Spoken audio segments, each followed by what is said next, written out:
विस्तार एजुकेशन के इस वीडियो में मैं आज आपको बताऊंगा कार्बन कंपाउंड से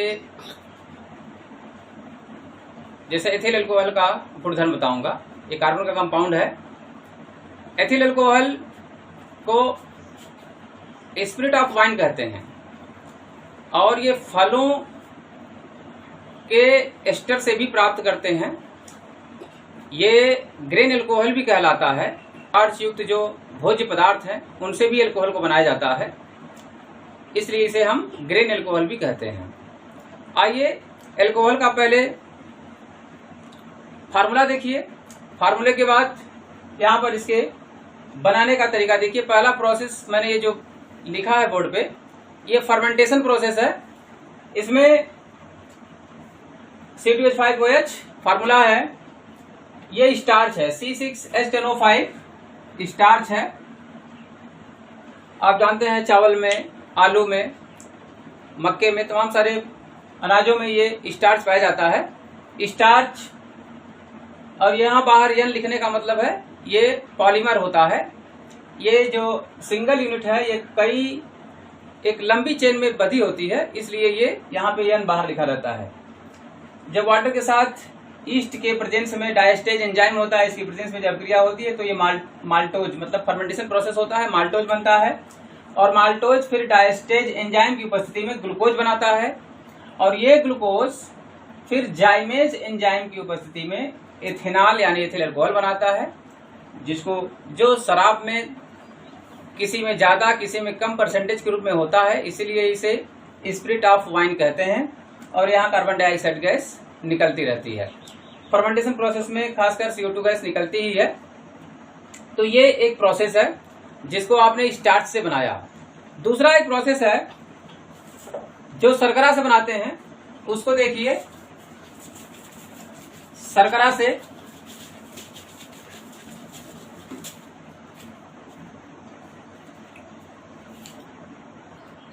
यहां देखिए, शुगर से सुक्रोज से जब प्राप्त करते हैं, सुक्रोज का फॉर्मूला होता है C12 वाटर 11, C12 पानी 11, ऐसे कर सकते हैं। पानी 11 को ओपन करेंगे तो C12H22O11 फार्मूला आएगा सुक्रोज का। सुक्रोज जब वाटर के साथ क्रिया करता है इन्वर्टेज एंजाइम की उपस्थिति में, ईस्ट के प्रेजेंस में, ईस्ट से ही ये एंजाइम मिलता है जिससे फर्मेंटेशन प्रोसेस होता है। और यहाँ ग्लूकोज 1 यूनिट प्राप्त होता है और 1 यूनिट फ्रक्टोज होता है। यहाँ पे देखिए फॉर्मूला सेम है, दोनों आइसोमर होते हैं। एक में जो है एल्डिहाइड समूह होता है, एक में कीटोनिक समूह होता है।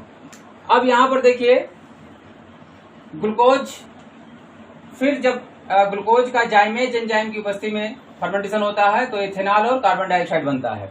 तो ये प्रोसेस फर्मेंटेशन प्रोसेस है, जिससे हम आपको दो प्रोसेस बताए, जिसमें एक स्टार्च से और दूसरा सुक्रोज से कैसे एथेनॉल का निर्माण करते हैं।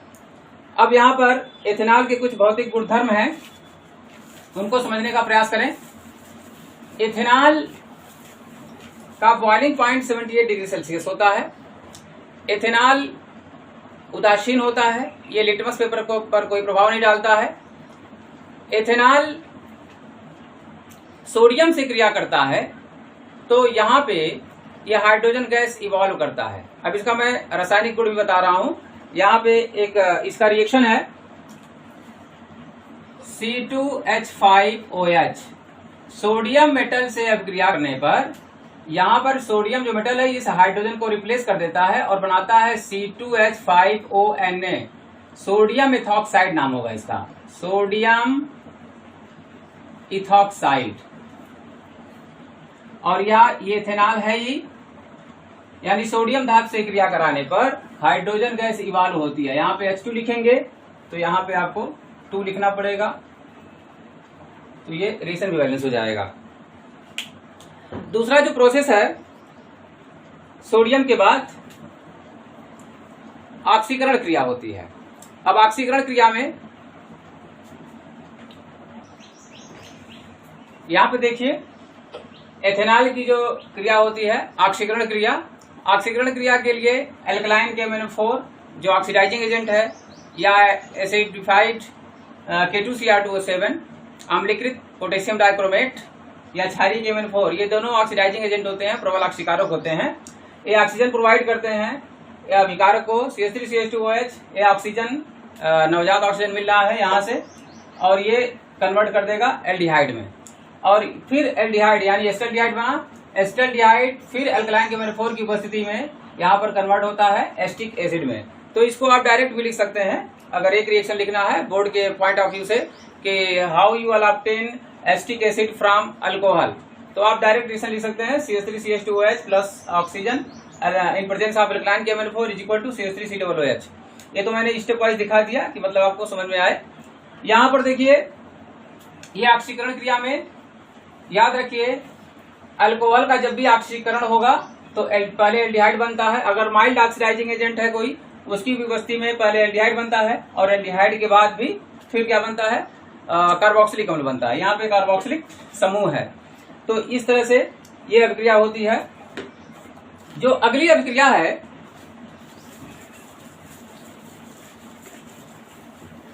एस्टेरीकरण की, एस्टेरिफिकेशन, एस्टेरिफिकेशन अल्कोहल की क्रिया जब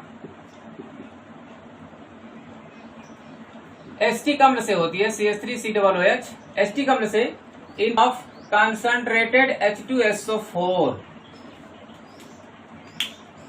एथेनॉल और कुछ बोथ CH3COOH की यानी एस्टिक अम्ल की जब सांद्र H2SO4 की उपस्थिति में अभिक्रिया कराई जाती है तो ये बनाता है एस्टर CH3COOC2H5। अब इसका नामकरण कैसे करते हैं ध्यान दीजिएगा। जैसे CH3COOH होता है तो इसका नाम होता है एस्टिक एसिड। अगर H की जगह पे आप Na यहाँ लगा देंगे तो इसका नाम हो जाएगा सोडियम एसीटेट। अगर यहाँ पोटेशियम लगा देंगे तो इसका नाम हो जाएगा पोटेशियम एसीटेट। इसी प्रकार से अगर यहाँ पे आप C2H5 लगा देंगे तो इसका नाम हो जाएगा एथिल एसीटेट। तो ये एथिल एसीटेट है और ये एस्टर समूह होता है। जब C≡O के बाद कोई R समूह होता है तो ये एस्टर समूह होता है। यहाँ पे R जो है अलग है तो COOR, तो ये एस्टर है। इसलिए एस्टर की जो गंध होती है वो फलों, चूंकि फलों में एस्टर होता है इसलिए फलों जैसी मीठी गंध आती है। ये परीक्षण के लिए भी होता है कि लैब में आप एल्कोहल का परीक्षण कैसे करेंगे। तो आप लैब में एल्कोहल लेंगे और कुछ बूंद उसमें आप एस्टिक अम्ल मिलाएंगे, सांद्र H2SO4 मिलाएंगे, हल्का सा गर्म करेंगे, आप देखेंगे फलों जैसी मीठी गंध आएगी। इससे यह कंफर्म हो जाता है कि दिया गया जो यौगिक है वो क्या है, एल्कोहल है। तो इस प्रकार से इस अभिक्रिया को भी आप दिखा सकते हैं।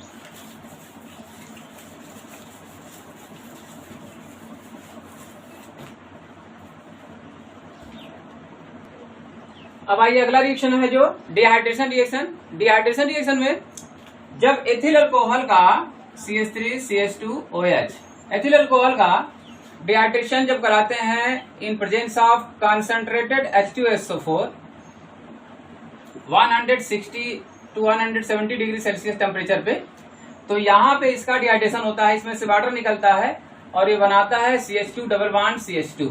जरा इसका आप जरा बॉन्ड स्ट्रक्चर देखिए। बॉन्ड स्ट्रक्चर देखने से आपको स्पष्ट हो जाएगा कि वाटर कैसे निकल रहा है। देखिए CH3 ऐसे लिखेंगे आप CH2OH। अब यहाँ से वाटर निकलना है तो देखिए इसका हाइड्रोजन और इसका OH यहाँ से निकल जाएगा। तो यहाँ पे देखिए कार्बन की वैलेंस यहाँ से खाली हो रही है, दूसरी कार्बन की वैलेंस यहाँ से ये खाली हो रही है, तो दोनों कार्बन के बीच में एक डबल बॉन्ड बनेगा जो कि यहाँ पे दिखाया गया है। ये एथीन IUPAC नॉमेनक्लेचर है, एथिलीन कॉमन नाम में आता है। तो ये एथीन गैस के रूप में प्राप्त होता है, ये इस तरह से। दूसरा रिएक्शन आप यहाँ पे ये दिखा सकते हैं, same alumina Al2O3 red hot alumina लीजिए 350 डिग्री सेल्सियस से 380 डिग्री सेल्सियस तक हीट होना चाहिए। उस पे जब आप एथिल अल्कोहल के वाष्प को इस पर प्रवाहित करते हैं तो भी यहाँ से निर्जलीकरण होता है, यानी पानी निकलता है, CH2 डबल बॉन्ड CH2 यहाँ भी प्राप्त होगा। एक तीसरा रिएक्शन बताता हूं, यदि इसी एथेनॉल की क्रिया 140 डिग्री सेल्सियस पर कराते हैं H2SO4 की उपस्थिति में, तो यहाँ पर ये ईथर देता है C2H5O C2H5। ये बहुत माइन्यूट डिफरेंस है। यहाँ देखिए शांत H2SO4 के प्रेजेंस में 160 से 170 डिग्री सेल्सियस पर जहां यही एथिल अल्कोहल एथीन देता है, वहीं 140 डिग्री सेल्सियस पर ईथर देता है। तो इस प्रकार से आप रिएक्शन को यहाँ पर आप देख सकते हैं और ध्यान दे सकते हैं। यहाँ पे हेलोफॉर्म रिएक्शन बता रहे हैं। एथिल अल्कोहल की अभिक्रिया जब आयोडीन और सोडियम हाइड्रोक्साइड के साथ क्षार के साथ होती है तो यहाँ पे आइडोफॉर्म बनता है। इस आइडोफॉर्म का उपयोग जो है एंटीसेप्टिक दवाइयों को बनाने में होता है और यहाँ पर सोडियम फॉर्मेट, वाटर और सोडियम आयोडाइड प्राप्त होता है। जबकि अमोनिया के साथ जब रिएक्शन होता है तो एमीन प्राप्त होता है। ये रिएक्शन बोर्ड में भी पूछता है कि आप अल्कोहल से एमीन कैसे प्राप्त करेंगे। जैसे CH3 CH2OH NH3 के साथ जब रिएक्शन होगा तो ये CH3 CH2 NH2 प्राप्त करेंगे और यहां से फिर H2O निकलेगा। ये एथाइल अमाइन है, एथिल अमीन कह सकते हैं। तो अल्कोहल से डायरेक्ट एथिल अमीन कैसे प्राप्त करते हैं, ये रिएक्शन हुआ। अगर मान लीजिए रिएक्शन यहाँ पे C2H5OH की अभिक्रिया अगर PCl3 से होती है तो क्या प्राप्त होता है? PCl3 फास्फोरस ट्राइक्लोराइड, तो C2H5Cl यानी अल्कोहल से सीधे हाइलो अल्केन प्राप्त हो रहा है। तो यहाँ पे एथेनॉल है, ये क्लोरोइथेन है और यहाँ पर प्राप्त होगा आपका H3PO3 आर्थोफास्फोरस अम्ल है ये, और ये क्लोरोइथेन है। अगर यही अभिक्रिया आप C2H5OH की यहाँ पे रिएक्शन को बैलेंस भी करेंगे तो यहाँ पे 3 मॉलिक्यूल आप लेंगे, इसका भी 3, तो बैलेंस हो जाएगा क्योंकि 3 क्लोरीन है तो यहाँ से 3 लिखना पड़ेगा आप।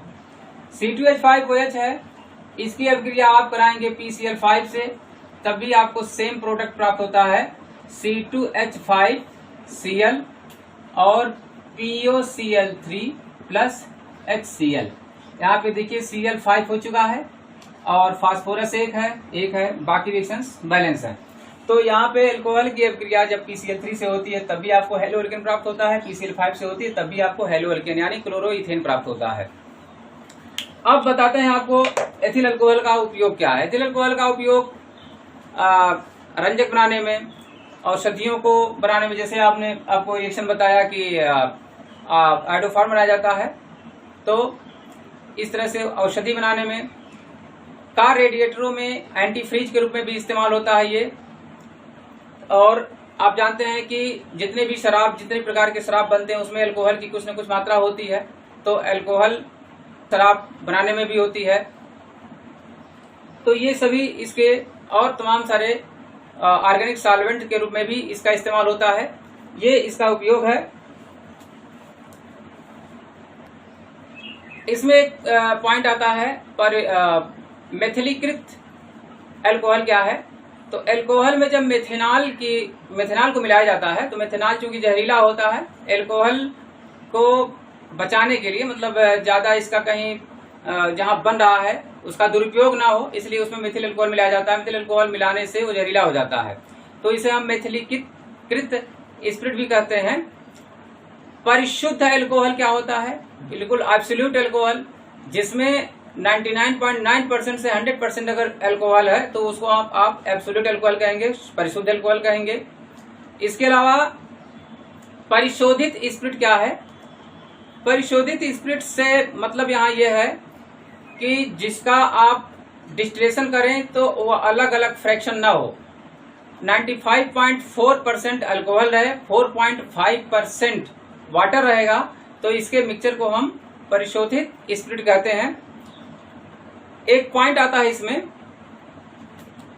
Denatured alcohol. डीनेचर्ड अल्कोहल का मतलब है अल्कोहल में जब पिरिडीन, कॉपर सल्फेट या मेथिल अल्कोहल की मात्रा थोड़ी सी मिलाते हैं तो यह पीने योग्य नहीं रहता है, इसी को हम डीनेचर्ड अल्कोहल कहते हैं। तो ये पॉइंट इतना अल्कोहल के लिए ठीक है। इससे अगला टॉपिक मैं फिर अगले वीडियो में आपको बताऊंगा।